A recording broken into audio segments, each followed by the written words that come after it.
और चल करके जहां कुआं में छलांग लगाने को हो गए, शिष्यों ने पकड़ लिया। रुको रुको, स्वामी जी ने हमको बाद में यह भी कहा था कि गिरने लगे तो पकड़ के ले आना। तब पकड़ करके लाए स्वामी जी की शरण में, और देखते ही स्वामी जी को साष्टांग दंडवत किया। गुरुदेव ने उठा के तुरंत हृदय से लगा लिया, तू मेरी परीक्षा में पास हुआ, शरणागति के लक्षण है तुझमें। ऐसे शिष्य गुरुदेव के वचनों पर प्राणों का भी न्यौछावर कर दे, ऐसी निष्ठा गुरु वचन में। बच्चों, तुमने मेरे लिए रात भर सर्दी में ठिठुर कर जो कष्ट पाया, भाई हम तुम्हारी गुरु भक्ति से बड़े प्रसन्न हैं। तुष्टो हम्भो दुज श्रेष्ठा सत्या संतु मनोरथा, आशीर्वाद दिया। अब देखो दोनों मित्र वो बचपन की बातें याद करते हैं। सुदामा जी कहते हैं, मित्र याद है गुरुजी ने कितना गदगद होकर के आशीर्वाद दिया था कि बच्चों हम तुम दोनों से प्रसन्न भय, तुम्हारे सारे मनोरथ सिद्ध हो। सत्या संतु मनोरथा। और ये भी कहा, मेरे गुरुकुल में रहकर तुमने जितने शास्त्रों का अध्ययन किया है, जो भी विद्या ग्रहण करी है, आजन्म तुम्हें ये विद्या कभी विस्मृत नहीं होगी। कभी वो शास्त्रों का विस्मरण नहीं होगा। जब याद करोगे विद्या प्रकट स्मरण में रहेगी। भगवान बोले, मित्र तुम्हें तो एक एक वचन याद है, क्यों ना हो। गुरुदेव का स्नेह इतना अद्भुत था, उसे हम कभी भूल नहीं सकते। भगवान तुरंत फिर बोले, मित्र पर आदतें तुम्हारी फिर भी वही है। सुदामा जी बोले, क्या मतलब? मित्र मतलब सीधो सो ये है कि भाभी जी ने कछु भेजो है कि ना। सुदामा जी बोले, ले घुमा फिरा के फिर भाभी जी पे आ गए। अरे भैया जब एक बार मना कर दी तो तू बार बार काहे को पूछे। भगवान बोले, अच्छा लगता है मित्र तुम मेरा स्वभाव भूल गए तो बता ही देता हूं, दोबारा याद दिलाता हूं। पत्रम पुष्पम फलम तोयम यो मे भक्त्या प्रयक्षति तदहम भक्त्युपहृतम अस्नामि प्रयतात्मनः। मैं पदार्थों का भूखा नहीं हूं मित्र। वस्तु कुछ भी हो, पदार्थ कुछ भी हो, पत्र हो, पुष्प हो, फल हो या जल, शर्त मेरी सिर्फ एक है, यो मे भक्त्या प्रयक्षति। उस पदार्थ में भक्ति भाव प्रेम भरा हुआ होना चाहिए। तुमने क्या दिया उसकी कोई कीमत नहीं, तुमने कैसे दिया इसका बड़ा महत्व है। तुम क्या बोले उसका कोई महत्व नहीं, पर कहां से बोले इसका बड़ा महत्व है। गोपियां कपटी कनुआ क्या क्या नहीं कहती थी, पर कहां से कह रही हैं, उनकी भावना को भगवान समझते हैं। प्रेमियों की भाषा विचित्र होती है, व्यवहार विचित्र होता है, क्रियाएं विचित्र होती हैं। भगवान कहते हैं, मित्र इसलिए तुम जो भी लाए हो निसंकोच बताओ। सुदामा जी बोले, तू लाख प्रवचन कर, जब लाई कछु ना है तो कहां से देंगे। प्रभु समझ गए ये साहस नहीं जुटा पाए। अच्छा मित्र जाने दो, जब कुछ भी नहीं लाए तो बात ही खत्म। पर मैं देख रहा हूं तुम जब से आए हो ये हाथ बड़ी जोर से चिपका रखा है, या हाथ में कुछ बीमारी है गई का। सुदामा जी बोले, ना ना कन्हैया ऐसी कोई खास बात ना है। अब भाई इतनी लंबी यात्रा पैदल पैदल जब आएंगे तो नेखात तो हाथ पैर में दर्द है ही जाए, बस यही हाथ में एक मामूली सो दर्द है, बाकी मैं बिल्कुल ठीक हूं। भगवान बोले, तो तब से क्यों नहीं बताई ये बात। हाथ में दर्द है वो हम पैर दबा रहे। अरे लाओ हाथ हमें पकड़ाओ, ऐसी मालिश करेंगे 2 मिनट में सब दर्द दूर रह जाएगा। सुदामा जी बोले, भैया तेरे हाथ जोड़ू, तू मुंह पे दया कर, मेरे यहां हाथ से हाथ मत लगाइए, मैं अपने आप सब ठीक है जाऊंगा। भगवान बोले, अब तो कछु है जाए तुम्हारा दर्द तो हम दूर करके ही छोड़ेंगे। अब सुदामा जी दाएं बाएं खूब भय, पर भगवान ने जबरदस्ती हाथ बढ़ाया। अस्वयं जहार किमिदम इति पृथुक तंडुला। भगवान ने उस तंदुल की पोटली को परवश हाथ से पकड़ करके एक झटके में बाहर निकाल दिया। पोटली टपक के बाहर गिरी। सुदामा जी बेचारे देखते रह गए। भगवान ने तुरंत पोटली खोली और इति मुष्टिं सकर जगध्वा द्वितीयाम जगदुमाददे तावत् श्रीर जग्रहे हस्तम तत्परा परमेष्ठिनः। एक मुट्ठी चावल भगवान ने अपने श्रीमुख में डाल के संकल्प लिया कि इस एक मुट्ठी तंदुल के बदले एक लोक का साम्राज्य सुख प्रदान करता हूं। दूसरी मुट्ठी चावल प्रभु ने हाथ में लिए कि रुक्मिणी जी ने हाथ पकड़ लिया और इशारा किया, प्रभु अब सब कुछ दे के क्या स्वयं सुदामा बनना चाहते हो? अथवा हाथ पकड़ के संकेत दिया, प्रभु प्रेमाधिक्य में पा रहे हो पर कच्चे चावल हैं, कहीं पेट खराब ना हो जाए आपका। अथवा इसलिए हाथ पकड़ लिया, प्रभु ये एक संत का लाया हुआ महाप्रसाद है और महाप्रसाद मिल बांट के पाना चाहिए, अकेले अकेले कैसे पा रहे हो? परिवार में सबको तो 2-2 दाने प्रसाद के मिले। भगवान ने वो तंदुल पोटली रुक्मिणी को सौंप दी। अच्छा जाओ ये प्रसाद सबको वितरण करो। रुक्मिणी गई वितरण करने हेतु और भगवान ने एकांत पाकर पूछा, मित्र इतना दिव्य प्रसाद इतनी देर तक छुपा के रखा? ये तो भाभी जी ने हमारे लिए कुछ प्रसाद भेजा है तो कुछ न कुछ संदेश भी भेजा होगा। अरे कुछ तो कहलवाया ही होगा। सुदामा जी को याद आ गया, हाँ कन्हैया ये तूने खूब याद दिलाई थी, मैं तो बिल्कुल भूल गया। अच्छा बताओ क्या कहलवाया? एकांत पा करके सुदामा जी ने सुना दिया, एक मास द्वय पाक में 2 एकादशी हो, मेरे घर गोपाल जू नित्य एकादशी हो। सुशीला भाभी का संदेश सुनते ही प्रभु के नेत्र सजल हो गए और कुछ पलों के लिए भगवान ने दोनों नेत्र बंद कर दिए। सुदामा जी को लगा कि ये मैंने क्या सुना दिया। अब क्षण भर में भगवान ने नेत्र बंद करके चमत्कार कर दिया। सुशीला जी को प्रत्युत्तर भिजवा दिया, होनी थी सो है गई पर अब ना ऐसी हो, भाभी तेरे भवन में नित्य द्वादशी हो। बोल दीन बंधु भगवान की। तुझे देते नहीं देखा मगर झोली भरी देखी। कुछ नहीं दिया, किसी के सामने नहीं दिया, परंतु किसको दिया लेने वाले को ही पता नहीं चला कि किसने दिया। भगवान देना सिखाते हैं। रहीमदास जी जब दान करते थे तो नीचे को सिर झुका लेते थे। किसी ने पूछा भाई क्यों? तो रहीमदास जी ने कहा क्या करें, देनहार कोई और है, भेजत है दिन रे, लोग भरम हम पर करें, याते नीचे नहीं। अरे देने वाला वो परम दाता, दाता एक राम, भिखारी सारी दुनिया भिखारी है। कोई छोटा भिखारी कोई बड़ा भिखारी, मांगते तो सब उसी दाता से हैं। यदि उसने किसी को बहुत ज्यादा दिया भी है तो देने के लिए दिया है कि तुम जरा दाता बन जाओ। परंतु जब उसकी संपत्ति को हम अपना मान करके देने का गर्व करने लगते हैं कि मैंने इतना दान दिया, तो भगवान को हंसी आने लगती है। देखो मेरी चीज पर कितनी अकड़ दिखा रहा है। अरे कभी कभी तो भगवान को भी चढ़ाते समय अहंकार करते, देखो प्रभु मैंने इतने का दान किया आपको। भगवान पर भी मानो एहसान कर रहे हैं। भगवान जिसको देते हैं लेने वाले को ही पता नहीं चलता कि किसने दिया।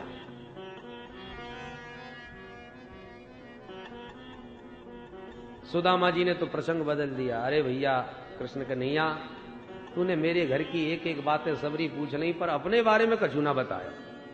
भगवान बोले तो आप पूछ लो। बोले हम पूछ तो रहे कि तेरी शादी वादी भैया के ना है।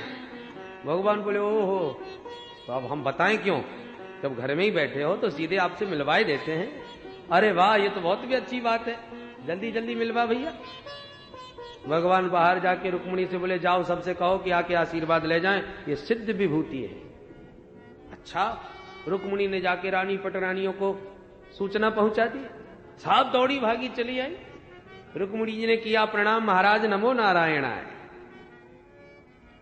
सुदामा जी भगवान को देखने लगे, भैया परिचय तो कराए, कौन है ये?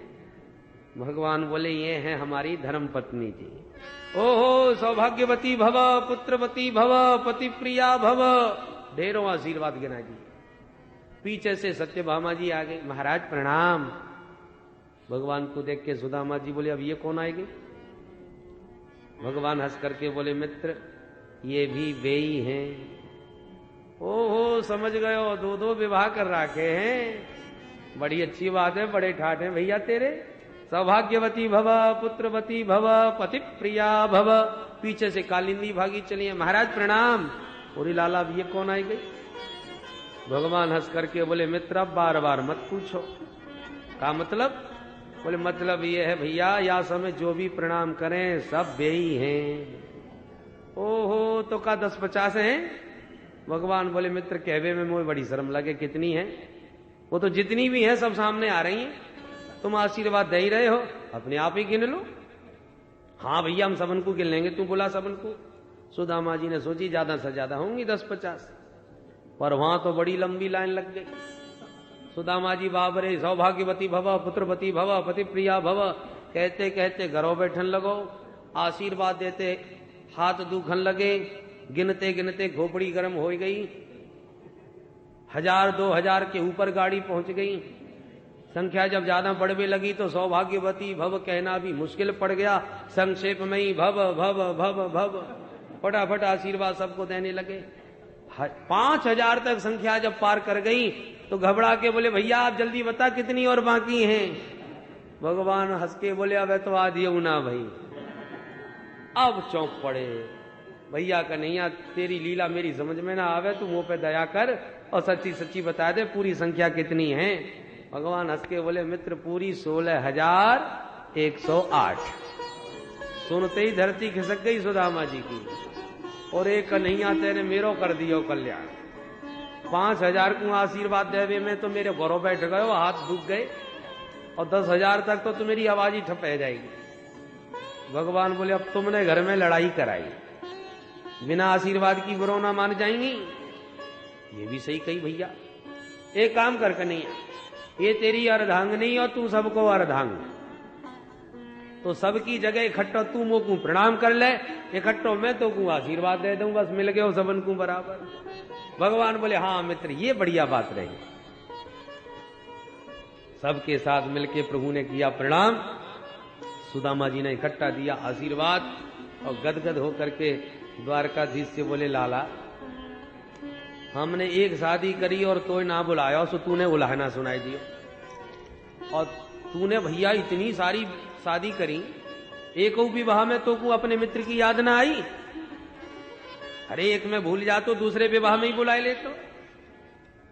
भगवान जोर से हंस के बोले, मित्र विवाह की तारीख पक्की होती तो घर में सबसे पहले मेहमान में आप ही पधारते हैं, पर का बताएं जब भी भयो सीधो विवाह भयो, पहले से तारीख कबू पक्की ना भई।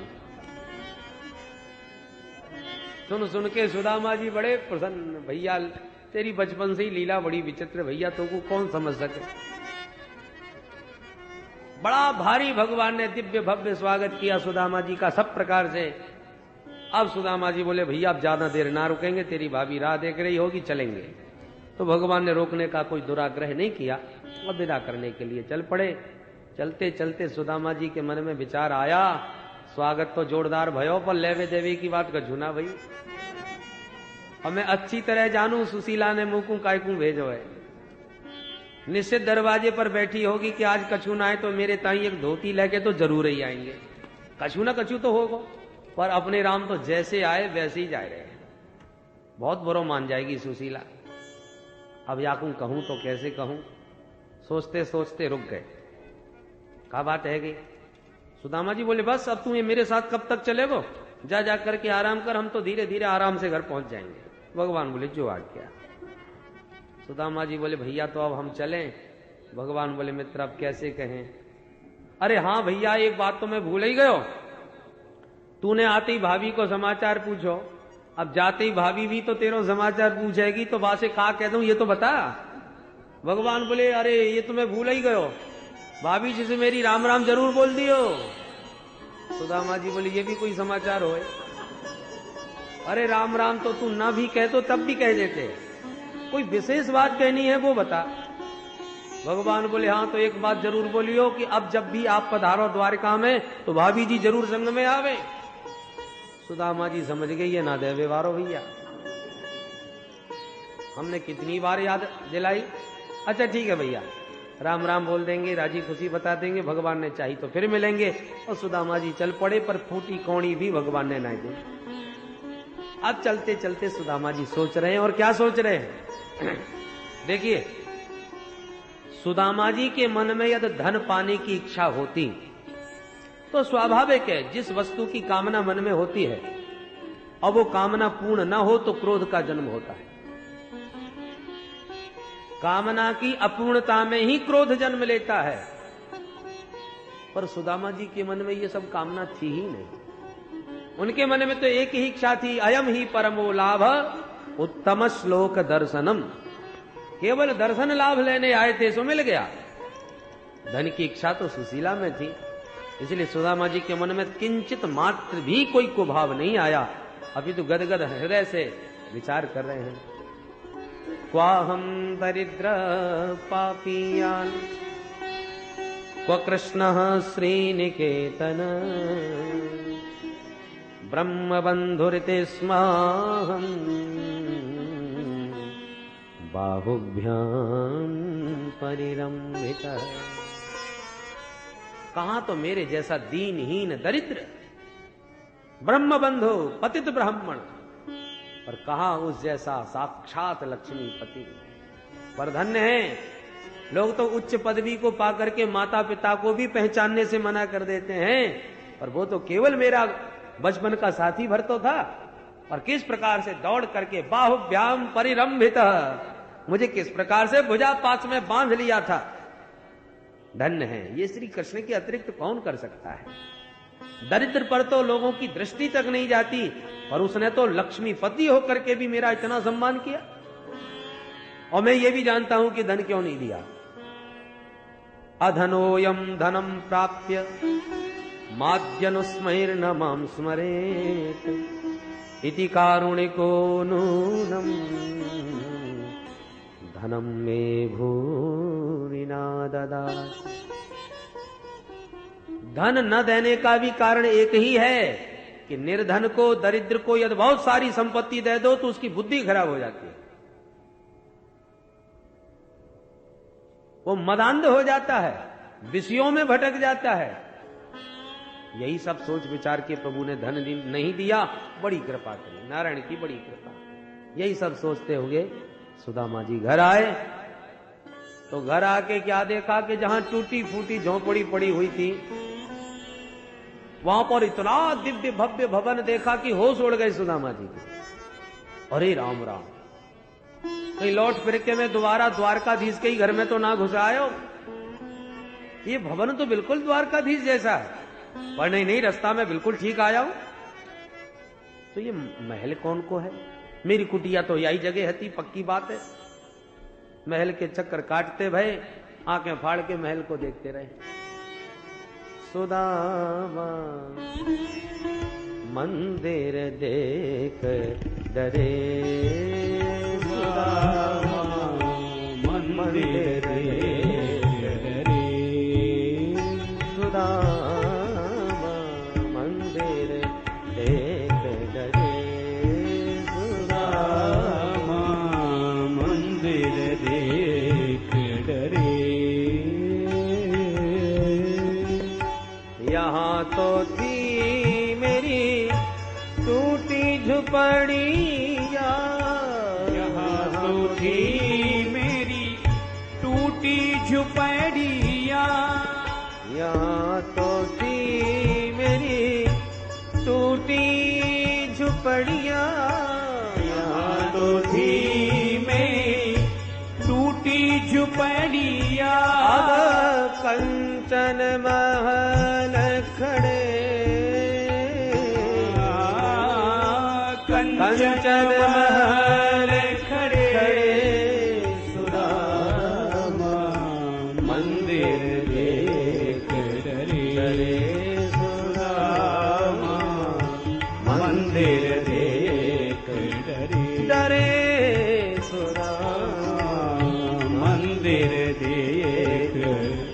मंदिर देख, मंदिर देख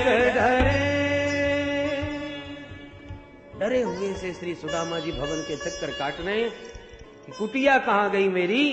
अरे कुटिया गई तो गई, पर सुशीला कितकूं चली गई। अब सुशीला कहां ढूंढूं मैं। तब तक सेवकों ने सुदामा जी की मनस्थिति को समझ लिया और भगवती सुशीला को सूचना दी, महारानी जी देखिए ये ब्राह्मण कौन है, बड़ी देर से चक्कर काट रहा है। झरोके से झांक कर जो सुशीला ने देखा, देखते ही प्रसन्नता के मारे उछल पड़ी। अरे चलो चलो तैयारी करो स्वागत की, मेरे स्वामी जी आए हैं। सुशीला ने 16 श्रृंगार किए, स्वर्ण थाल में आरता सजाया, स्वागत के लिए चल पड़ी। दास दासियां घेर करके जा रहे हैं। बोल सुदामा महाराज की जय जयकार बोलते सब चल पड़े। सुदामा जी ने जय घोष सुना सो और ज्यादा घबरा गए। भाई सुदामा तो अपने ही है, पर ये सुदामा महाराज कोई और होंगे।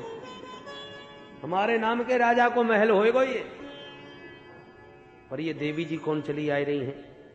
सुशीला जी तो स्वागत में आरती सजाए चली आ रही हैं। सुदामा जी रास्ता छोड़ के कोने में जा खड़े। भाई होगी कोई रानी महारानी जा रही होगी कहीं पूजा पाठ करवे को।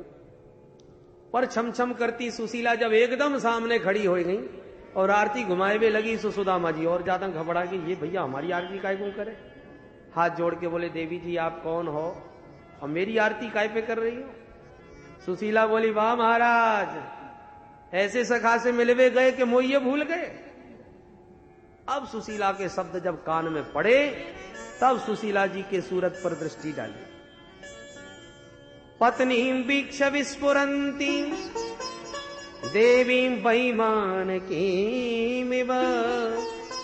दासीनां निष्ककण्ठीनां मध्ये भान्तिं सविस्मित, मध्ये भान्तिं सविस्मित। आंखें फटी की फटी रह गई सुदामा जी की। अरे सुशीला, तेरे पास इतनी बढ़िया साड़ी, इतनी बढ़िया सोने की थारी, इतनी ऊंची महल अटारी, ये सब कहां से आ गई। सुशीला हंसने लगी, वाह महाराज, तो तुम्हारे सखा ने तुम्हें कजूना बतायो का। ये तो सब चमत्कार आपके द्वारकाधीश कृष्ण को ही है।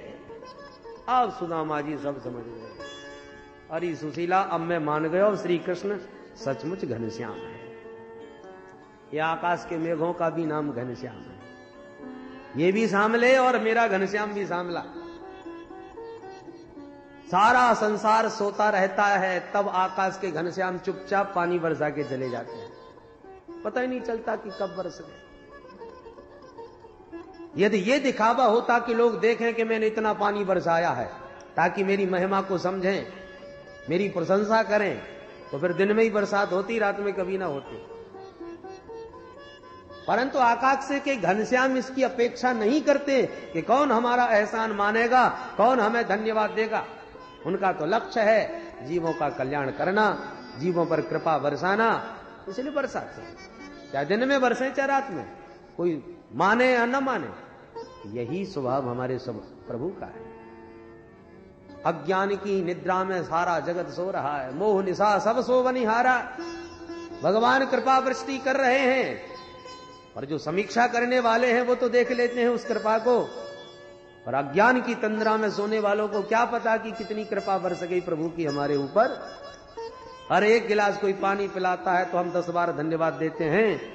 जिसने मानव तन दिया, जो देव दुर्लभ है, मानव तन दे करके ही छुट्टी नहीं कर ली, उस मानव तन का सारा प्रबंध किया, प्रकृति के माध्यम से वृक्षों के द्वारा फल दिए, पर्वतों के झरनों का जल दिया। ये सारे प्रबंध परमात्मा ने हमारे लिए ही तो करे। सूर्य का प्रकाश दिया, चंद्रमा की शीतल किरणें दी, सारा प्रबंध प्रभु का।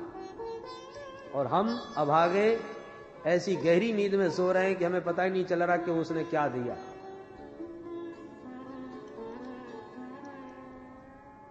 और जितना दिया उसको उसे स्वीकार नहीं करते, और अनंत इच्छाओं को थोप रहे हैं। ये काम और कर दो प्रभु, ये काम और बन जाए हमारा, और न बने तो भगवान को गाली और देने लग जाए। भगवान ने दिया ही क्या है हमको, प्रभु ने किया ही क्या है हमारे लिए।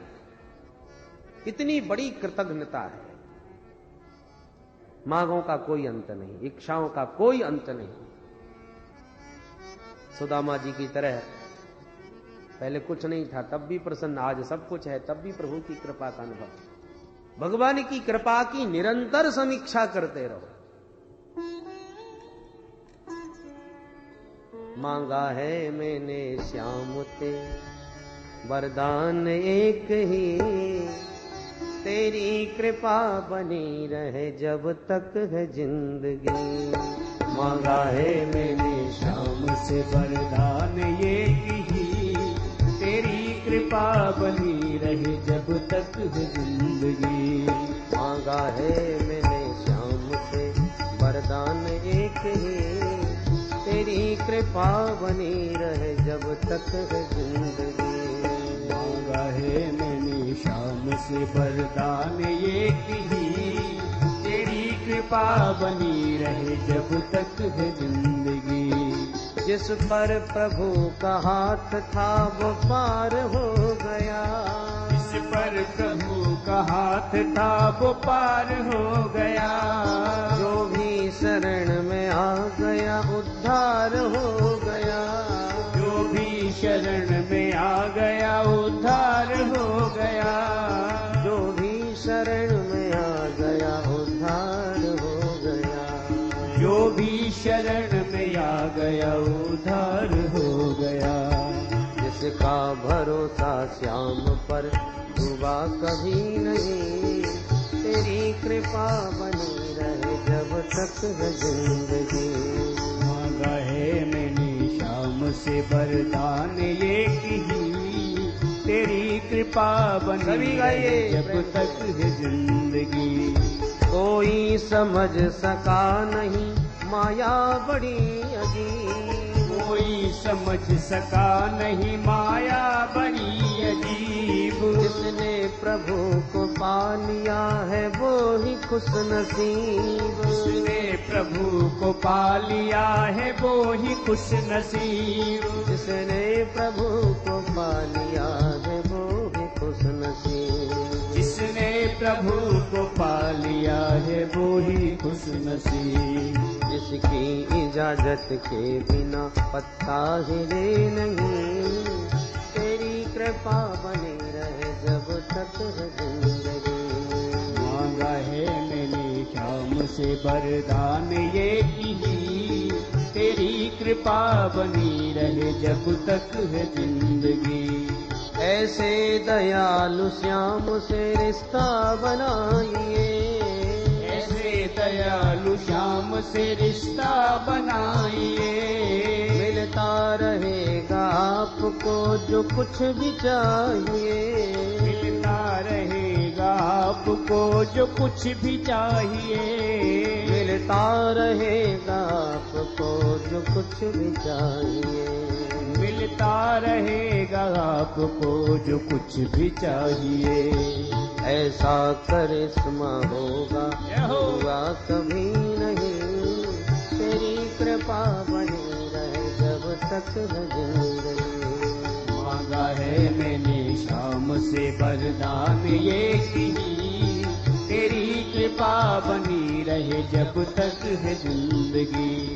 कहते हैं लोग जिंदगी किस्मत की बात है, कहते हैं लोग जिंदगी किस्मत की बात है।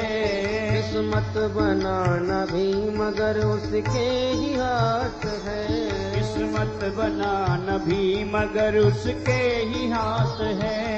किस्मत बनाना भी मगर उसके ही हाथ है।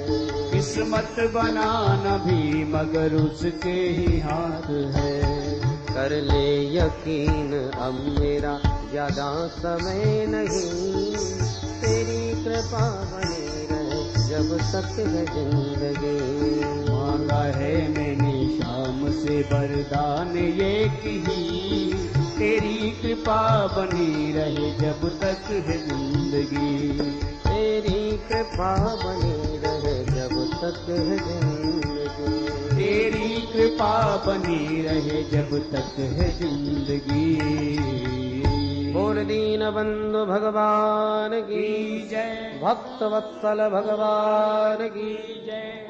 इस प्रकार से भगवान ने अपने समान सुदामा जी को वैभव प्रदान कर दिया। द्वारकापुरी के समान सुदामापुरी प्रदान करके भगवान ने सुदामा जी की श्रेष्ठता सिद्ध कर दी और अपनी दीन बंधुता सार्थक कर दी। अब एक दिन की बात सुनो परीक्षित।